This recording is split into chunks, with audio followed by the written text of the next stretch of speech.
Welcome to Data Overview for North Paulding High School, or NPHS. My name is Edith Wood.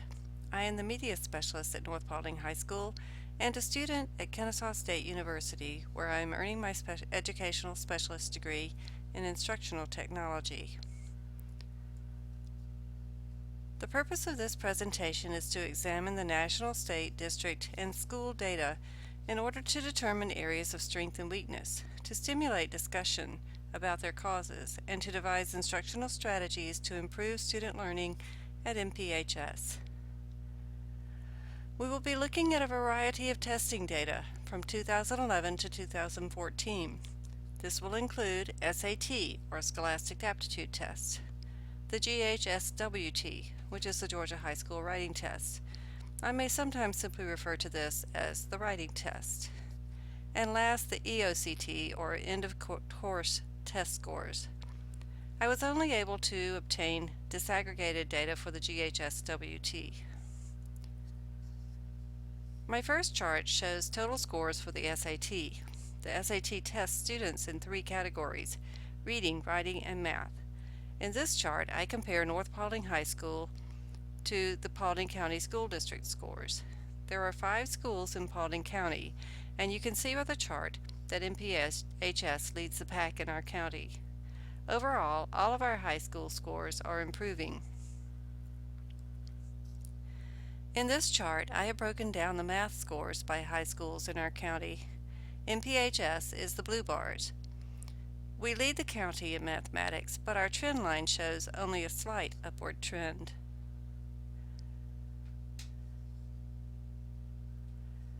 This is a comparison of our reading scores by our county's high schools.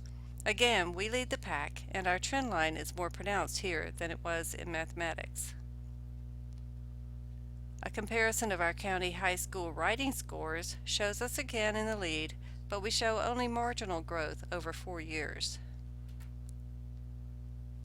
Now let's take a look at how NPHS compares to nearby high schools in other counties, including Cobb and Bartow. I was only able to locate scores for 2 years for the area high schools. NPHS remains the blue bar. While we lead our county's SAT scores, we do not compare so well with the surrounding high schools, where we are at the bottom despite a slight upward trend. We may want to take a look at the writing instruction taking place at these schools, especially Harrison and Kennesaw Mountain. The reason for the gap could be many things, such as more effective instructional practices, more advanced course offerings, or demographic differences. This is just another chart that helps illustrate our understanding comparing with area high schools' SAT scores. As you can see, our bar is significantly lower than the others. Now let's take a look at how our SAT total scores compare to state and national scores. These scores are the reading, writing, and math scores combined. This chart illustrates that from 2012 on, we are pretty much matching the state achievement standard, but are still behind the national average. However, the trend lines make an interesting statement. SAT scores at NPHS are on the rise, while both the national and state scores are declining. Here is another visual for the trends in scores. You can see how NPHS matches the state averages in 2012 and continues to do so through 2014. Next, I broke down SAT scores by content area. Here we see a comparison of our math scores to the state and national averages. The same trends continue, with our scores climbing and the state and national scores declining. In this chart, we take a look at our SAT reading scores compared with the state and national averages. We see a nice increase here in our scores, while the state and national scores have a slight decline. Last, we have a comparison of our SAT writing scores compared with state and national averages. We have a light increase from 451 to 462, while the state and national scores decline. This slide shows the trend lines for total SAT scores and for each content area. It is interesting that the trend lines are so similar among them. Only reading stands out as a bit with as a significant gain from 2011 to 2012. Math and writing show the least improvement in our scores. From this point on, in this presentation, we will focus on writing data, as this is the content area where I have most access to data. In working with the GHS-WT scores, I chose to examine only the fall scores, as this is when the majority of students in Georgia take the test. Spring scores are retests, or students who have moved into the state since the fall test. All 11th graders take this GHS-WT in the fall and must pass in order to graduate from high school. It is a true high-stakes test for our students, regardless of their plans after high school.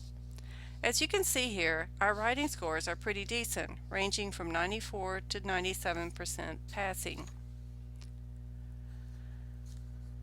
Here we see all our students taking the fall writing test, broken down by race, ethnicity, just to give us an idea of our school's demographics.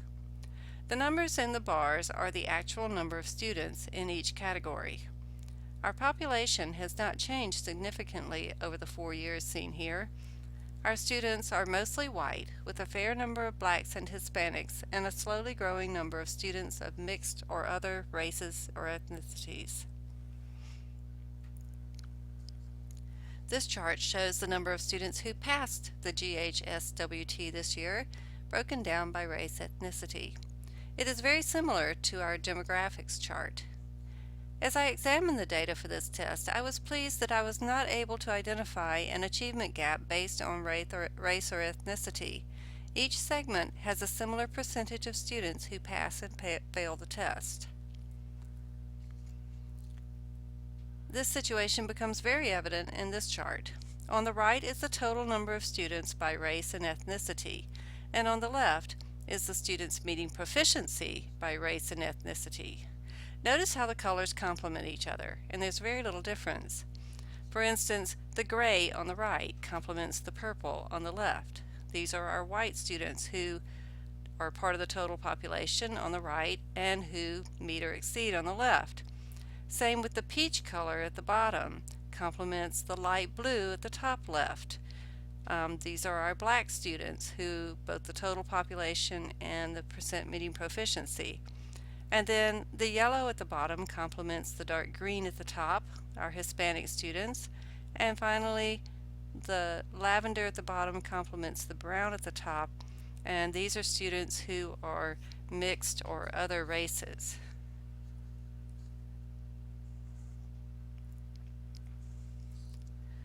We just looked at the students meeting proficiency on the writing test, but let's take a look at those who did not meet proficiency. This chart breaks down these students by race and ethnicity. The number of students in each category is above each bar.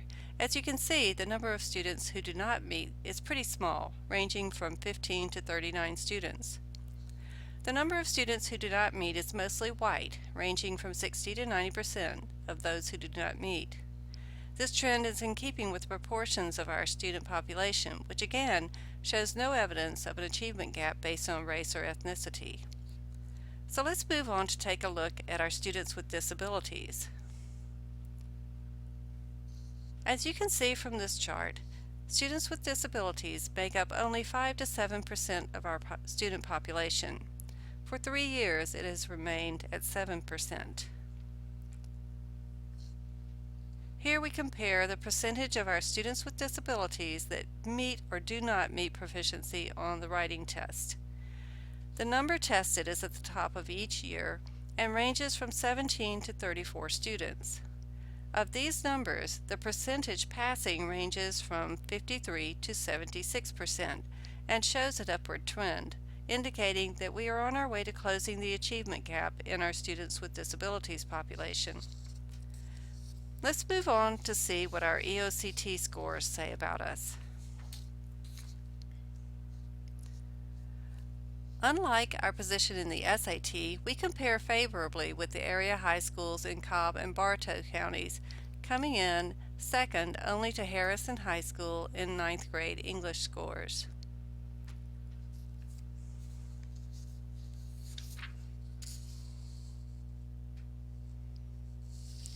A look at our ninth grade EOCT English test scores in Paulding County School District shows that we once again are leading the pack in our county and that our scores are on the rise. Here we see the comparison with Cobb and Bartow counties that I just mentioned. As you can see, our scores are on the rise and we are second only to Harrison.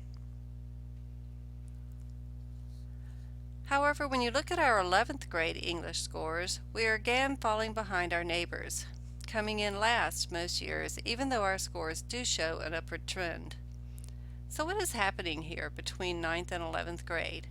We need to take a deeper look into the causes of why we fall behind and how we can remedy this trend.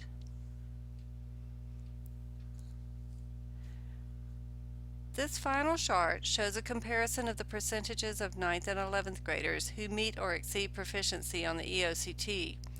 In our last comparison, we saw that while our 9th grade scores compared well, we fell behind area high schools in our 11th grade scores.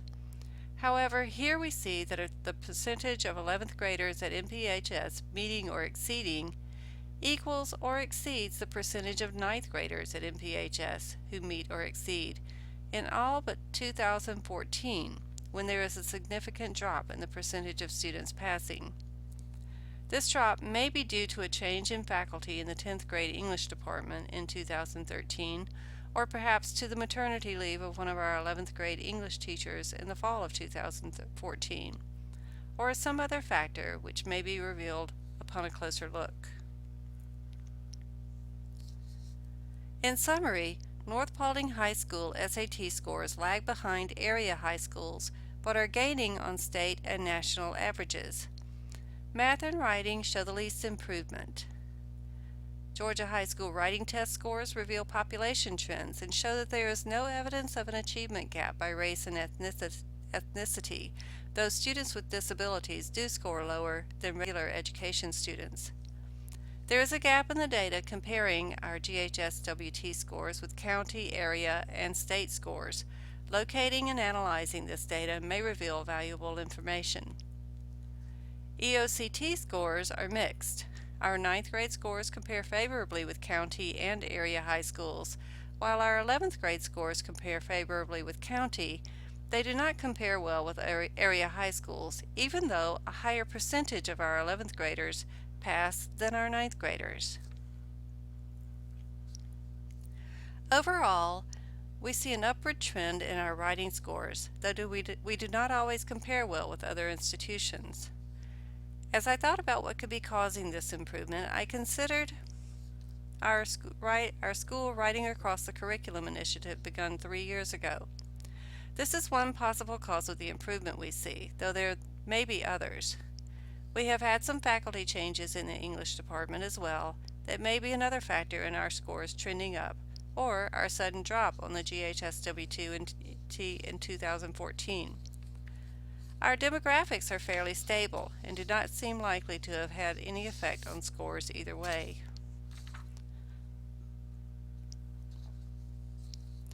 Based on the data we have examined here, I recommend we continue the Writing Across the Curriculum initiative, as it seems to have had an impact. We also need to examine writing instructional practices in area schools and research best practices for high school writing instruction. It would be a good idea to look at how the current SAT Prep course being offered at NPHS this year affects next year's scores, and to conduct further analysis in the data team to examine strategies to improve student learning. Last, it would be beneficial to locate and analyze Georgia High School writing test data on other Paulding County School District schools, area schools, and state. This concludes my data analysis for North Paulding High School. Thank you for your time, and please feel free to send me your feedback.